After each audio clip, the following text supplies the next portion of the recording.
Question number 3 of exercise 5.2. In the adjoining figure, P is parallel to Q. Find the unknown angles. So there are two parallel lines P and Q. ये P और Q parallel lines हैं और एक ये line, ये वाली line, ये transversal है जो कि P को काट रही है, इंटरसेक्ट कर रही है और Q को भी इंटरसेक्ट कर रही है. तो ये जो एंगल्स बन रहे हैं, ये एंगल्स जो नहीं दिए हैं, जिसके आंसर जो लिखे हुए हैं E and F, A, B, C, D, इनकी वैल्यूज हमें फाइंड आउट करनी है.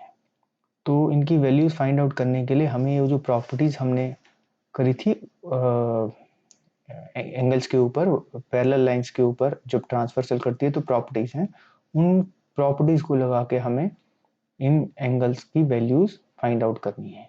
तो फर्स्ट है ये एंगल E, जो हम ये E लिखा है, हमें इसको फाइंड आउट करना है. तो इसके लिए हमारी एक प्रॉपर्टी है जो कि लाइन के ऊपर एक लीनियर एंगल्स बनते हैं जो, तो ये लाइन P है, P के ऊपर दो एंगल हैं, एक तो E है, एंगल E, और ये एक एंगल 125 है.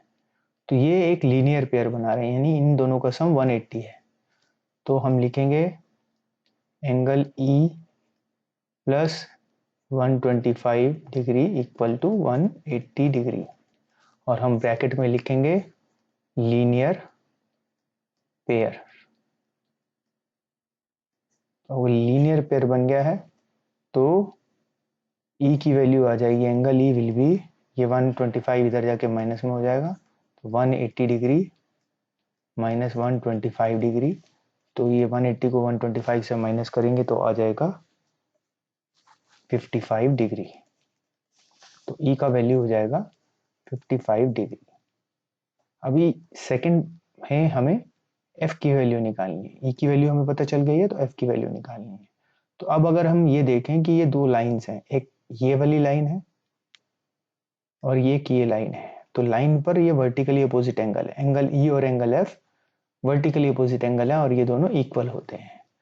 तो सेकंड के लिए angle F is equal to angle E, और हम ब्रैकेट में लिखेंगे इसकी प्रॉपर्टी वर्टिकली अपोजिट एंगल्स.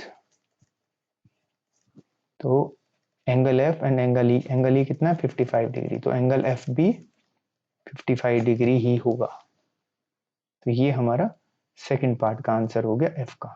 अब हमें angle A, B, C and D की वैल्यूज निकालनी है. तो इनको नेक्स्ट पेज पे ले लेते हैं. हमने देखा एंगल E की वैल्यू आई है 55 डिग्री और एंगल F की वैल्यू भी है 55 डिग्री. तो अब हमको अगर वैल्यू निकालनी है तो एंगल E और एंगल A ये दोनों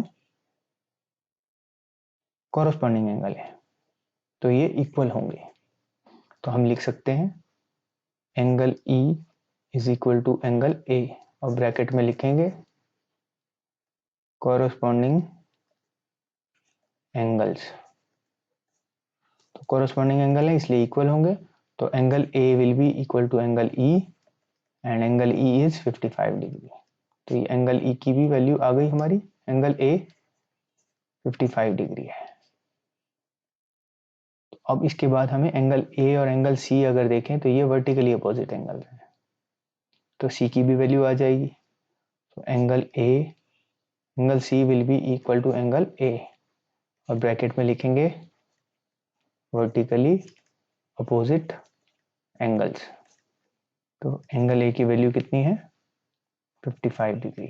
तो एंगल C भी हो जाएगा 55 डिग्री.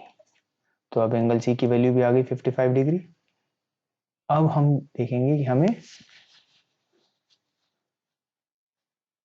ये 125 मिला हुआ, तो D और 125 दोनों कोरस्पॉन्डिंग एंगल्स हैं. तो इसको नेक्स्ट पेज पे ले लेते हैं.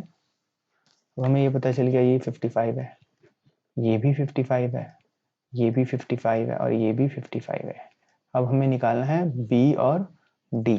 तो हम अगर D की वैल्यू निकालना चाहें तो एंगल D जो है, ये एंगल और ये एंगल जो है 125, ये दोनों कोरस्पॉन्डिंग एंगल है. तो हम लिख सकते हैं angle D is equal to 125 degree, इसको हम लिख देंगे कॉरस्पॉन्डिंग एंगल।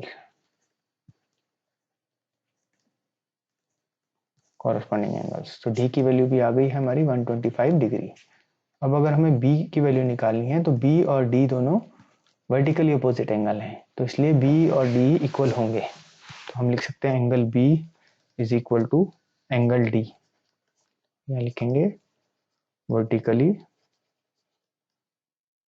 Opposite angles. तो एंगल डी है 125 डिग्री।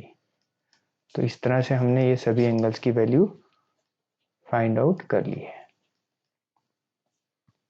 तो ये थर्ड क्वेश्चन के सभी आंसर्स हो गए।